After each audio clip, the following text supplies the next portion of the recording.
त्रिलोचन महादेव की, माता शीतला चौकिया देवी की, उत्तर प्रदेश के ऊर्जावान और लोकप्रिय मुख्यमंत्री श्रीमान योगी आदित्यनाथ जी,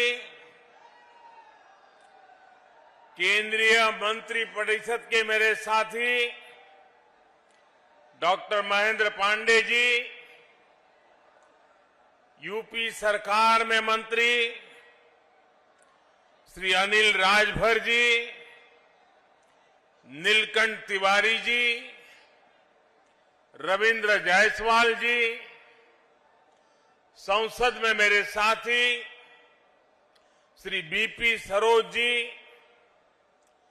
श्रीमती सीमा द्विवेदी जी, विधानसभा और विधान परिषद के सभी माननीय साथीगण, बनास डेयरी के चेयरमैन श्री शंकर भाई चौधरी और विशाल संख्या में पधारे हुए मेरे प्यारे किसान भाई और बहनों,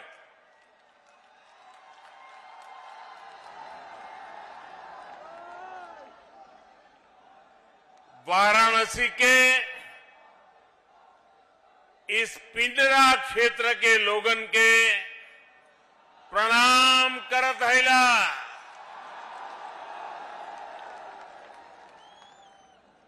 पड़ोस के जिला जौनपुर के सब बंधु एवं भगिनी लोगन के भी प्रणाम। आज वाराणसी और आसपास का ये पूरा क्षेत्र एक बार फिर से पूरे देश, पूरे उत्तर प्रदेश के गांवों, किसानों, पशुपालकों के लिए बहुत बड़े कार्यक्रम का साक्षी बना है। आज का दिन इतिहास भी विशेष है और इसलिए भी विशेष है क्योंकि आज देश के पूर्व प्रधानमंत्री चौधरी चरण सिंह जी की जन्म जयंती है। मैं उन्हें आदरपूर्वक श्रद्धांजलि देता हूं।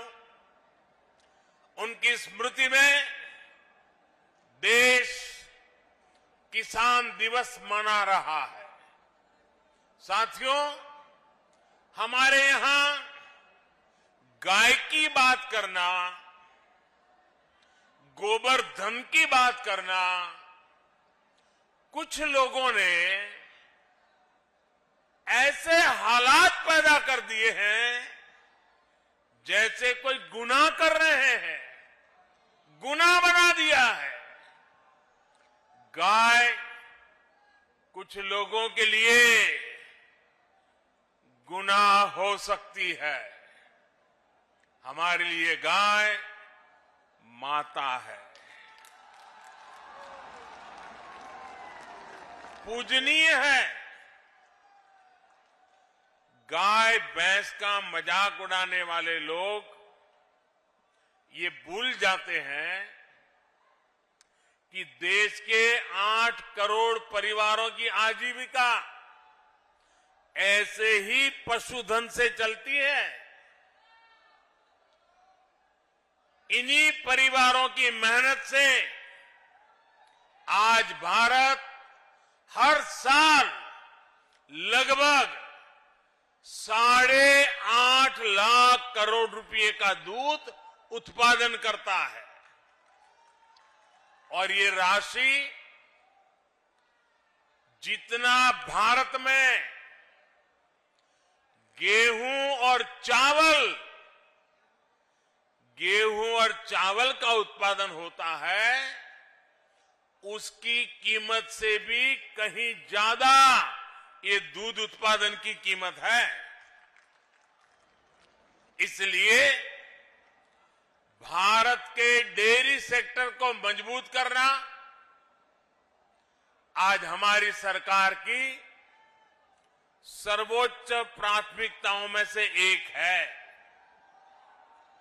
इसी कड़ी में आज यहां बनास काशी संकुल का शिलान्यास किया गया है।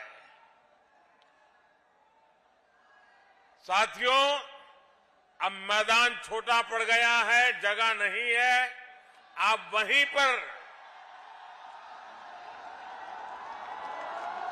पर अपने आप को संभाल लीजिए।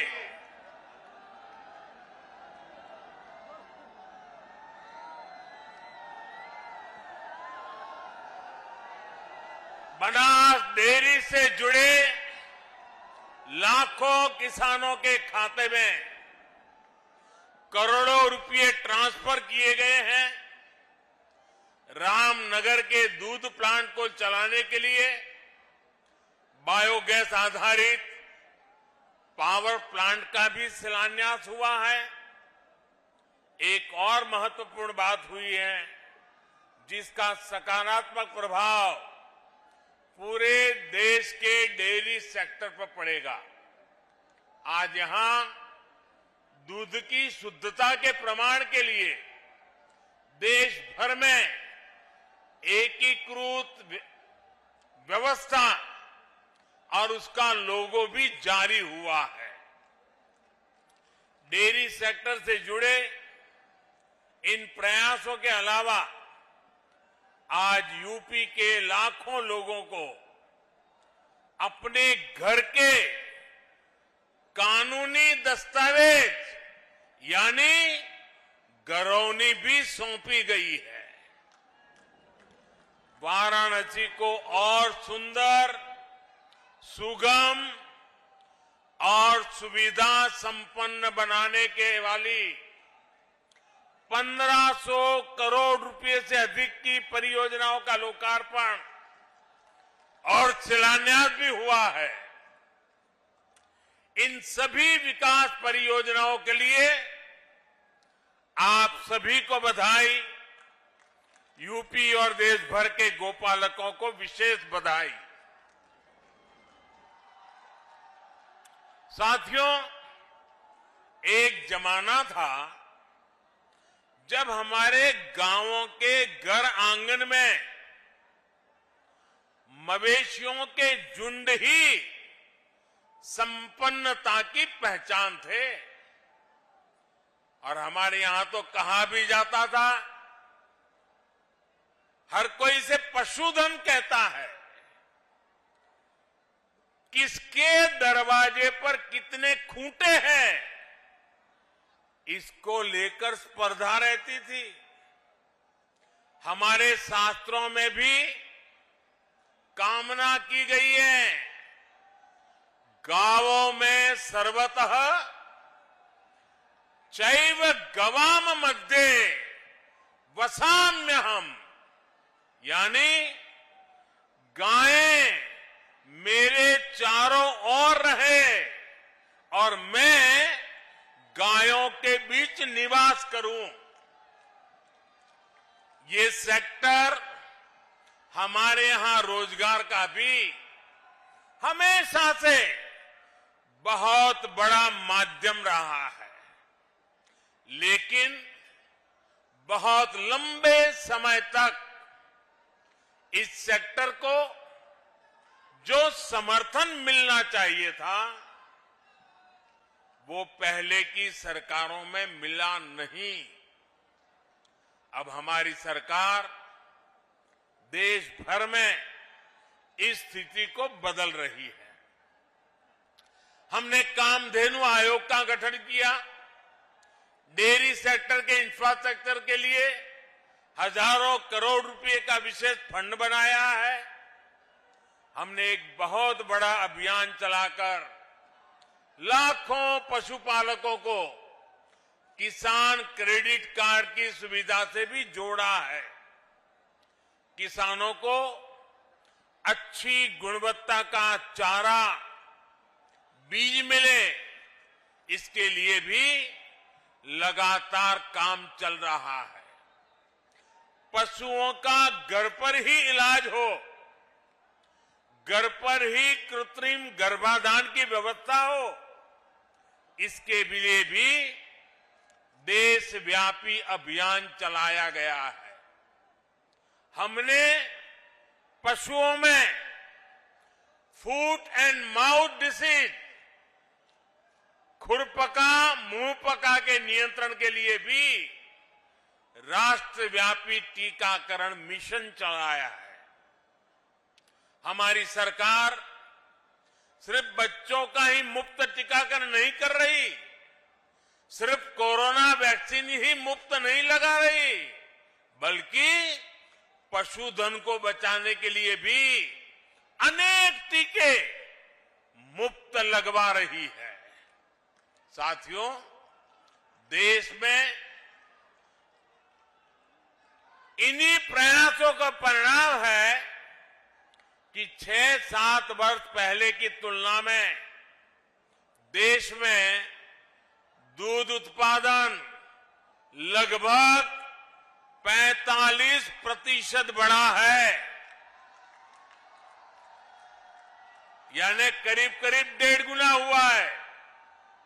आज भारत दुनिया का लगभग 22% दूध उत्पादन करता है, करीब करीब 1/4। मुझे खुशी है कि यूपी आज देश का सबसे अधिक दूध उत्पादक राज्य तो है ही, डेयरी सेक्टर के विस्तार में भी बहुत आगे है।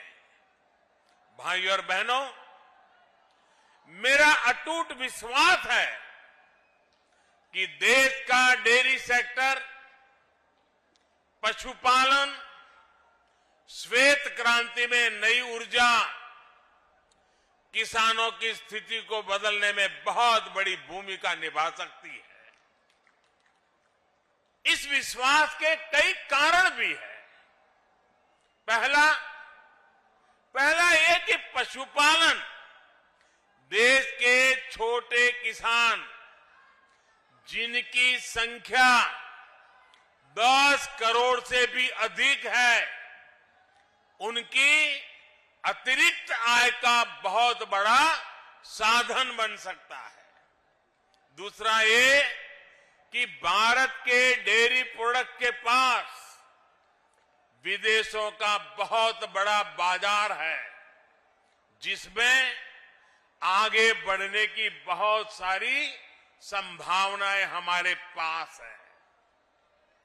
तीसरा ये कि पशुपालन महिलाओं के आर्थिक उत्थान, उनकी उद्यमशीलता को आगे बढ़ाने का बहुत बड़ा जरिया है। और चौथा ये कि जो हमारा पशुधन है वो बायोगैस, जैविक खेती, प्राकृतिक खेती का भी बहुत बड़ा आधार है। जो पशु दूध देने योग्य नहीं रह जाते, वो बोझ नहीं होते, बल्कि वो भी हर दिन किसानों की आय बढ़ा सकते हैं। भाइयों और बहनों, डबल इंजन की हमारी सरकार पूरी ईमानदारी से, पूरी शक्ति से किसानों का, पशुपालकों का साथ दे रही है। आज यहां जो बनास काशी संकुल का शिलान्यास किया गया है, वो भी सरकार और सहकार की इसी भागीदारी का प्रमाण है।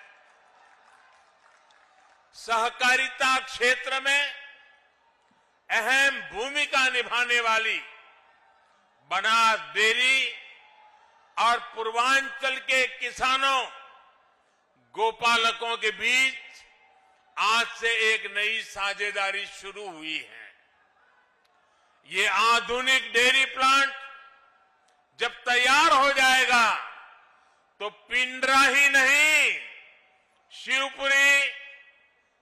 शिवपुर, सेवापुरी, रोहनिया और गाजीपुर, जौनपुर, चंदौली, मिर्जापुर, बलिया, आजमगढ़, मऊ जैसे जिलों के हजारों लाखों किसानों को इससे लाभ होगा। बनास, काशी संकुल की इसकी वजह से आसपास के अनेक गांवों में दूध समितियां बनेगी, कलेक्शन सेंटर बनेंगे और दूध के खराब होने की चिंता से मुक्ति मिलेगी। यही नहीं, यहां अच्छी नस्ल के पशुओं के लिए किसानों को मदद मिलेगी और पशुओं के लिए बढ़िया क्वालिटी का आहार भी उपलब्ध कराया जाएगा। दूध, दही, छाछ, मक्खन, पनीर के अलावा यहां आइसक्रीम और मिठाइयां भी बनेगी। यानी बनारस की लस्सी, छेने की एक से बढ़कर एक मिठाइयां, या फिर लौंगलता,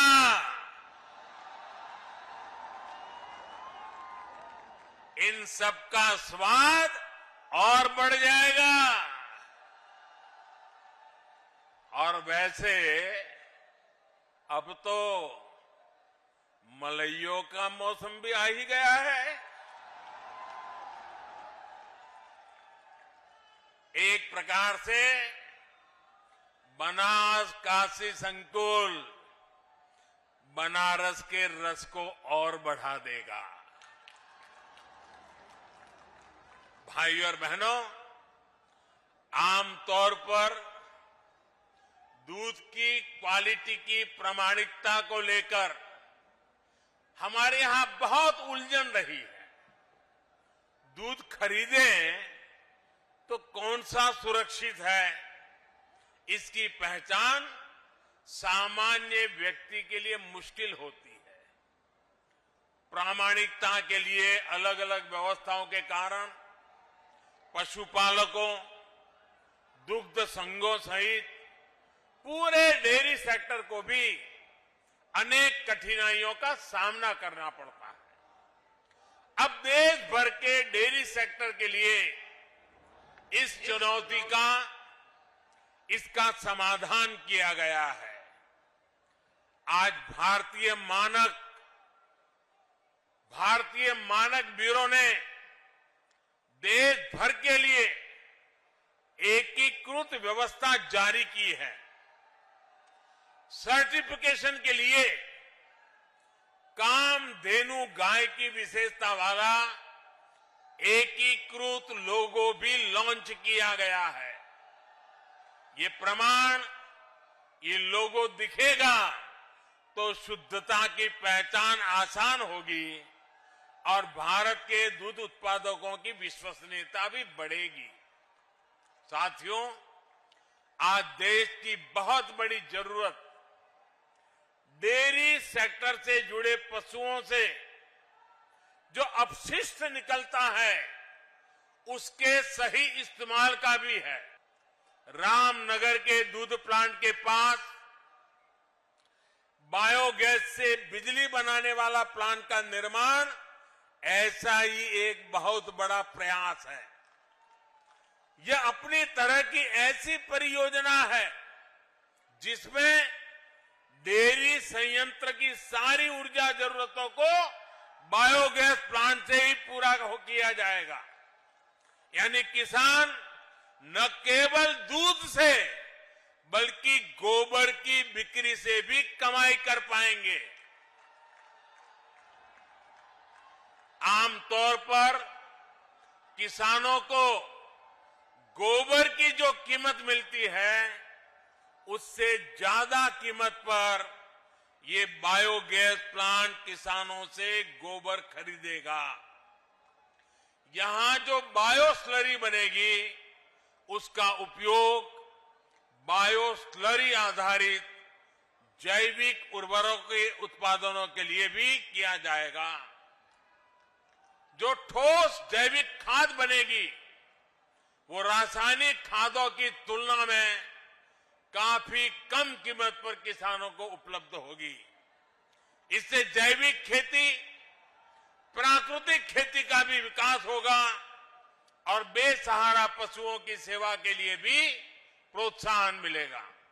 साथियों, एक समय था जब भारत में नेचुरल फार्मिंग, प्राकृतिक खेती और प्राकृतिक तरीके से खेती होती थी। प्राकृतिक खेती यानी खेती में कोई बाहरी मिलावट नहीं। जो खेत से मिल रहा है, खेती में जुड़े पशुओं से मिल रहा है, वही तत्व खेती को बढ़ाने के काम में आते थे।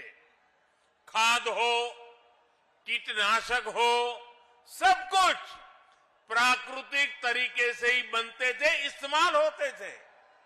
लेकिन समय के साथ प्राकृतिक खेती का दायरा सिमटता गया, उस पर केमिकल वाली खेती हावी होती गई। धरती मां के कायाकल्प के लिए, हमारी मिट्टी की सुरक्षा के लिए, आने वाली पीढ़ियों के भविष्य को सुरक्षित रखने के लिए अब हमें एक बार फिर प्राकृतिक खेती की तरफ मुड़ना ही होगा। यही आज समय की मांग है और इसलिए अब सरकार नेचुरल फार्मिंग को बढ़ावा देने के लिए, किसानों को जागरूक करने के लिए बहुत बड़ा अभियान भी चला रही है। और आज जब हम आजादी के 75 साल आजादी का अमृत महोत्सव मना रहे हैं, तब मैं देशवासियों से, खास करके मेरे किसान भाइयों बहनों से, विशेषकर मेरे छोटे किसानों को आज किसान दिवस पर आग्रह करूंगा कि आप प्राकृतिक खेती की तरफ आगे बढ़ें। प्राकृतिक खेती खर्च भी कम होता है, उत्पाद भी बढ़ता है। ये खेती का सबसे सस्ता तरीका है, सबसे सुरक्षित तरीका है और आज के विश्व में प्राकृतिक खेती से पैदा हुई फसलों की कीमत भी बहुत ज्यादा है। ये हमारे कृषि सेक्टर को आत्मनिर्भर बनाने की दिशा में भी बड़ा कदम है। मैं देश के स्टार्टअप सेक्टर को भी, नौजवानों को भी कहूंगा कि नेचुरल फार्मिंग के आपके लिए अनेक नई संभावनाएं हैं। हमारे नौजवानों को, युवाओं को इसका पूरा लाभ उठाना चाहिए। अभी यहां मंच पर आने से पहले मुझे ऐसे कई युवा से मिलने का मौका मिला। सरकारी योजनाओं से जुड़ने से कितने बड़े साहसपूर्ण काम उन्होंने किए हैं, कितना बड़ा बदलाव उनके जीवन में आया है। मैं उसे सुनकर के बहुत ही आनंदित हुआ। योजनाओं के प्रति मेरा विश्वास और मजबूत हो गया। भाइयों और बहनों, गांवों को, किसानों को आत्मनिर्भर बनाने, उनको अवैध कब्जे से चिंता मुक्त करने में स्वामित्व योजना की भी बहुत बड़ी भूमिका है। मुझे संतोष है कि योगी जी के नेतृत्व में यूपी इसमें भी अग्रणी है। यूपी के सभी 75 जिलों में 23 लाख से अधिक घरौनी तैयार हो चुके हैं। इनमें से करीब 21 लाख परिवारों को आज ये दस्तावेज दिए गए हैं। अपनी घर की घरौनी जब हाथ में होगी तो गरीब, दलित, वंचित, पिछड़े को अपने घर पर अवैध कब्जे की चिंता से मुक्ति मिलेगी। पिछली सरकारों के दौरान अवैध कब्जों की जो प्रवृत्ति यहां पनपी, उस पर भी लगाम लगेगी। घरौनी मिलने से जरूरत पड़ने पर बैंकों से लोन लेना भी अब आसान होगा। इससे गांवों के युवाओं को रोजगार, स्वरोजगार के लिए माध्यम उपलब्ध होंगे। भाइयों और बहनों, विकास की जब बात आती है तो काशी अपने आप में एक मॉडल बनता जा रहा है। पुरातन पहचान को बनाए रखते हुए हमारे शहर नूतन काया कैसे धारण कर सकते हैं, ये काशी में दिख रहा है। आज जिन प्रोजेक्ट्स का लोकार्पण और शिलान्यास हुआ है, वो भव्य काशी, दिव्य काशी अभियान को और गति देंगे। काल भैरव जी समेत शहर के 6 वार्डों में जो पुनर्विकास काम है, 700 से अधिक स्थानों पर जो सीसीटीवी कैमरे लगाए गए हैं, उससे स्मार्ट और सुरक्षित सुविधाओं की तरफ बढ़ती काशी को और बल मिला है। महान संत पूज्य श्री रविदास जी की जन्मस्थली को विकसित करने का कार्य भी तेजी से चल रहा है।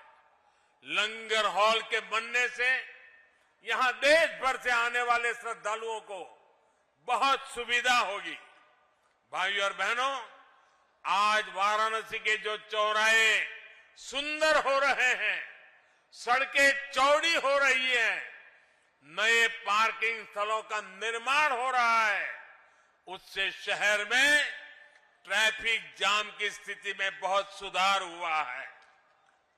ये जो वाराणसी कैंट से लहरतारा होते हुए प्रयागराज की तरफ हाईवे जाता है, इस पर कितना दबाव रहता है, ये आपसे अच्छा कौन जानता है। अब जब ये 6 लेन का ही हो जाएगा तो दिल्ली, आगरा, कानपुर, प्रयागराज से आने वाले यात्रियों और सामान ढुलाई सभी के लिए सुविधा होगी।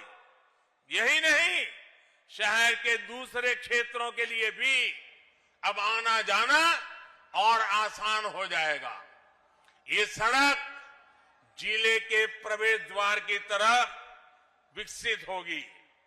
वाराणसी, भदोही, गोपीगंज सड़क के चौड़ीकरण से शहर से निकलने वाली गाड़ियां रिंग रोड फेज 2 से होते हुए बाहर से जा पाएगी। इससे भारी जाम से मुक्ति मिलेगी। भाइयों और बहनों, हेल्थ, एजुकेशन और रिसर्च हब के रूप में काशी की पहचान को सशक्त करने के लिए निरंतर प्रयास चल रहे हैं। आज एक आयुष अस्पताल का लोकार्पण हुआ है, तो नए होम्योपैथिक मेडिकल कॉलेज की स्थापना का काम शुरू हुआ है।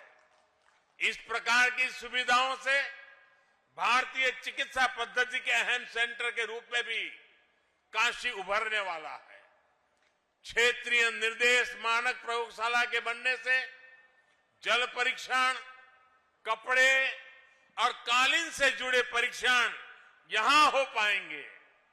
इससे वाराणसी और आसपास के अनेक उद्योगों को, बुनकरों को सीधा लाभ होगा। वहीं अंतर्राष्ट्रीय राइस रिसर्च सेंटर में जो नई स्पीड ब्रीडिंग फैसिलिटी स्थापित की गई है, उससे धान की नई किस्म विकसित करने में अब पहले के मुकाबले बहुत कम समय लग रहेगा। भाइयों और बहनों, मैं जब काशी के उत्तर प्रदेश के विकास में डबल इंजन की डबल शक्ति और डबल विकास की बात करता हूं तो कुछ लोगों को जरा कष्ट ज्यादा ही हो जाता है।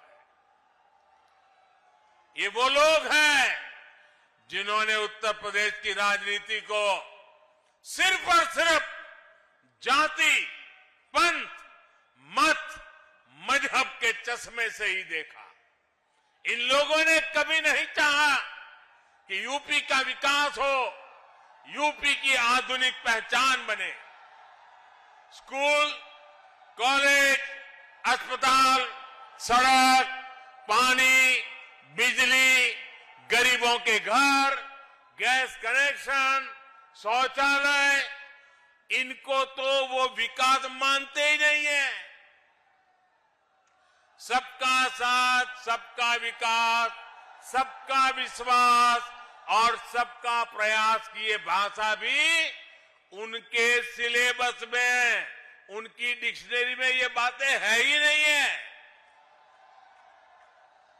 उनके सिलेबस में क्या है, उनकी डिक्शनरी में क्या है, उनकी बोलचाल में क्या है, उनकी सोच में क्या है, आप सब जानते हैं।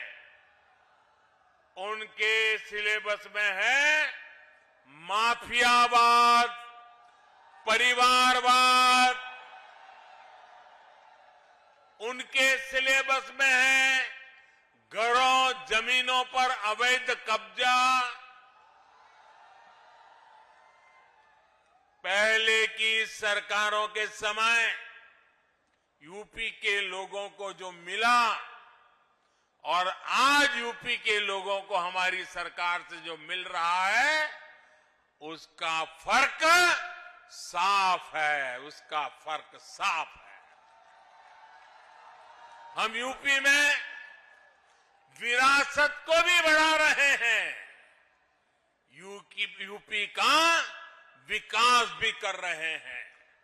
लेकिन सिर्फ अपना स्वार्थ सोचने वाले इन लोगों को यूपी का विकास पसंद नहीं आ रहा। हालात तो ये हैं कि इन लोगों को पूर्वांचल के विकास से, बाबा के काम से, विश्वनाथ धाम के काम से भी आपत्ति होने लगी है।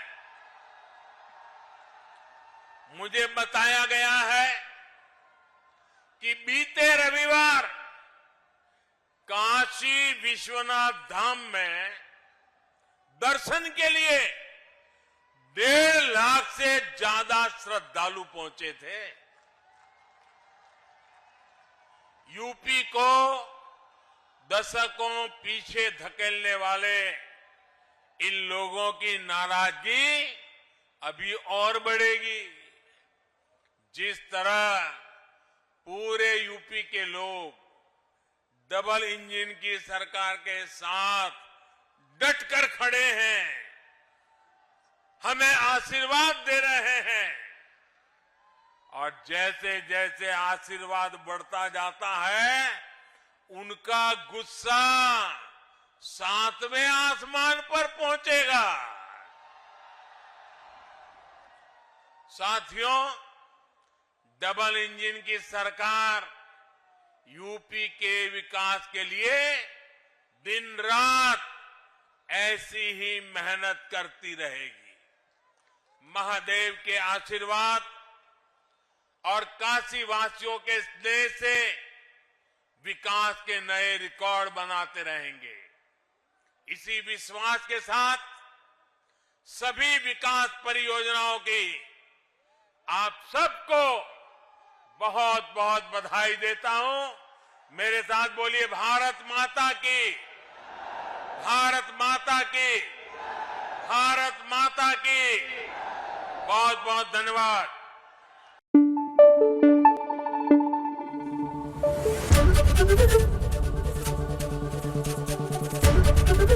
ABP News, आपको रखे आगे।